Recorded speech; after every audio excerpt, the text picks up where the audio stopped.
This is your quick and easy guide to make your game go from looking like this to this. Look how beautiful that is. Make sure you stick through the entire video because there are some tidbits of information that are vital to making this run properly. And if you don't follow them, your game can run very poorly. This does work for both Epic Games and Steam, so if you're on one of those platforms, then you're good to go. First off, you're gonna go to this website right here. I'll have all the links in the description. Then click on this download button and then click on this download reshade button right here. That'll of course take you to your download thing and then just click save. Once you've downloaded it, then just run that application and then you're gonna see this thing pop up right here. Just do click here to select a game. From here, you're going to scroll down until you see the Dead by Daylight icons. Do not choose the ones that say Easy Anti-Cheat Launcher, deadbydaylight.exe. You have to choose the ones up here. So for example, if you're on Steam, click on Dead by Daylight Windows 64 shipping, or if you're on Epic Games, click on Dead by Daylight EGS shipping. For this example, I'm going to be doing Epic Games, so I'm going to click here. Then click on Use Selected Application. Now this is going to pop up. Dead by Daylight uses Direct 3D 10.11.12, so just click on this again. In my previous reshade video, I told you guys to just install all of it, but you don't actually need to do this unless you want to. The only two you need to select are Sweet Effects by CJ, so double click that until it's a check mark, and Color Effects by Prod80. Then click OK. Now it's going to be downloading the effects right here. Once you're done, you can close out of that and then open your game. Now that you're in your game, it's going to say Reshade is now installed successfully at the top, and it says press home to start the tutorial, so press home on your keyboard. If you have a small keyboard and don't have a home key on your keyboard, then I will put this link down in the description where you can read this thing right here, and it should help you open Reshade. All right, so you can continue to do the tutorial, but I'm not going to do that for the sake of time. So I'm going to click skip tutorial. All right, now at this point, go to the link in the description and download my Reshade preset file. If you're having any trouble with that link, just join my Discord server, verify yourself by clicking this green check mark right here, then go into the downloads channel right here, and then you can download the preset by clicking this button on the bottom right. After you've downloaded this file, click on this PC, then click on your local disk. This is going to be different for Steam users and Epic Game users. So I'm going to start with Epic Games because that's what I'm doing first, but then I'll show you the way to do Steam after this. So for Epic Games, you're going to go into Program Files,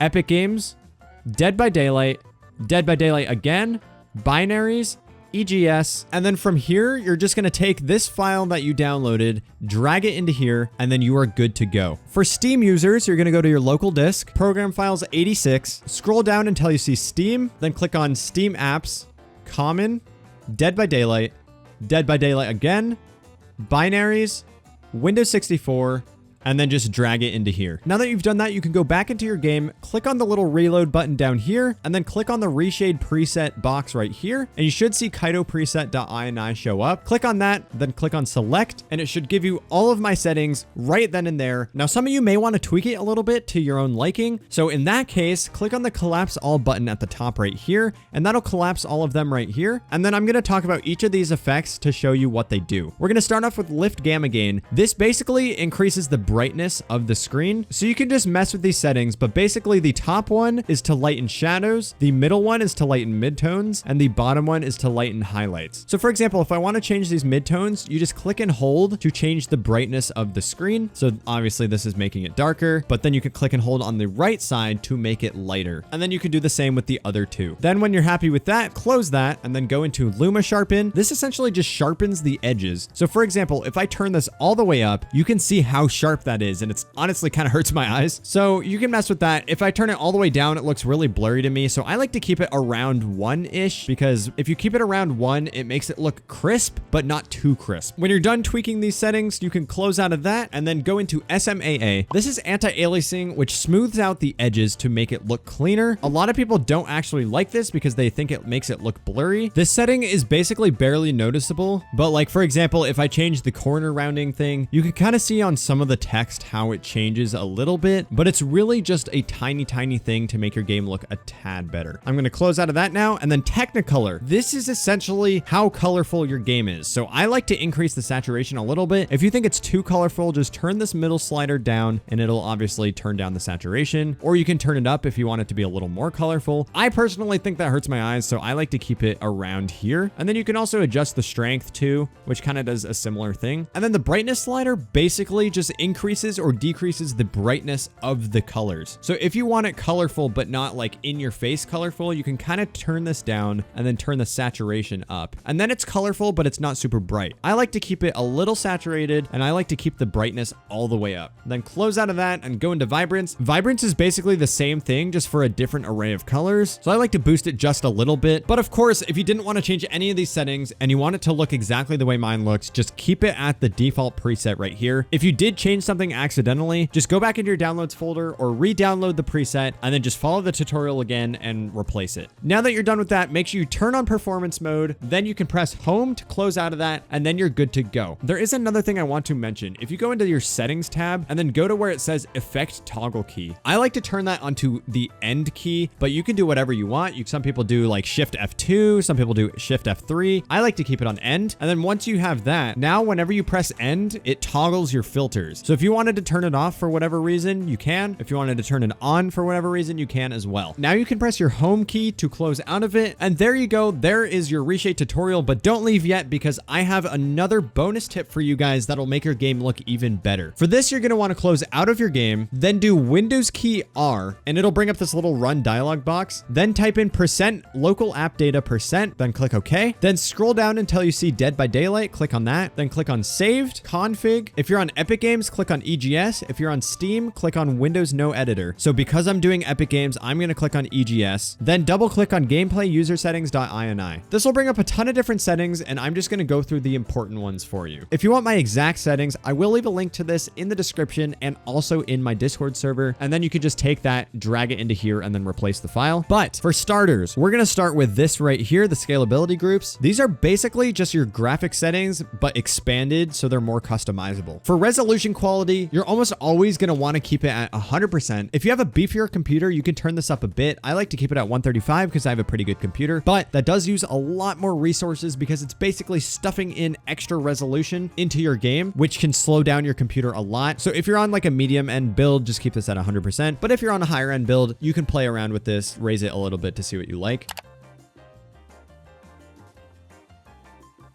View distance is the threshold for objects to show up from a certain distance. So for example, if you play on low settings and you go to a gen that's already completed, sometimes it looks like the little pistons on it are not moving until you get closer to it. This will increase that distance for you to see them moving. I'm going to put a table on the screen that shows you which number equals what. Anti-aliasing is kind of what we talked about earlier. It just smooths the edges a little bit. Some people like it, some people don't. Some people think it's blurry if it's on. I kind of like a middle ground, so that's why I put it at 2. Shadow quality, I literally don't care if the shadows are good, so I put it at 0. If you want your game to look really pretty, then try putting this at 4. I don't really care about shadows though. Post-processing, I'm still not totally sure what this is, but from what I can tell, it's like an effect that goes on afterwards that makes your game look just a little bit better. So I like to keep it on 2. And then texture quality and effects quality, I like to keep on max because it just makes your game look so crisp. However, these are definitely the 2 biggest settings that will depend on your computer's hardware. So if you're on a higher end PC, you'll definitely be able to run ultra settings. But if you're on a lower to medium end, I would probably turn these down to like 2. And if that's still laggy, try turning them down to 0 to see if that works for you. And then foliage and shading, I don't really care about that. I'm not going to be looking at how good the trees look, so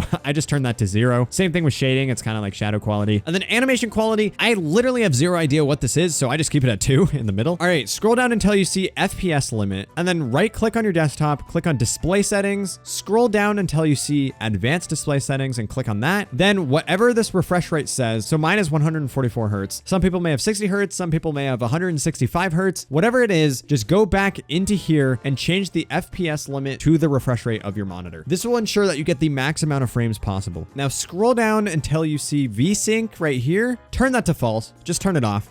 Just please turn it off. And then scroll down a little bit more until you see frame rate limit right here. And then once again, just change this number to whatever hertz you have. And then that is it for this. So go into File, Save, and then close out of that. Go back into your File Explorer, right click on Game User Settings, then click on Properties, then check Read Only, then Apply, then OK. If you don't have it on Read Only, your game is going to reset your settings back to what they were before. But if you turn on Read Only, you're telling the game to keep those settings every time you launch it. Now that you've done that, launch your game, and then your game should look extra crisp. Like, look at the detail on the hag right here. If your computer can't run reshade very well, I would definitely recommend checking out this video right here if you're on Steam. And then there's another method of making your game look good, just not as good as reshade, but it uses way less resources. And that's it for this tutorial. If this helped you, go drop a like and subscribe if you're new. Also, if you made it through the entire video, go drop a pizza emoji in the comments. I'm also going to be making an updated version of the custom icon tutorial for both Steam and Epic Games, so make sure you stick around for that. And I think that's all I have for you today, so I will see you all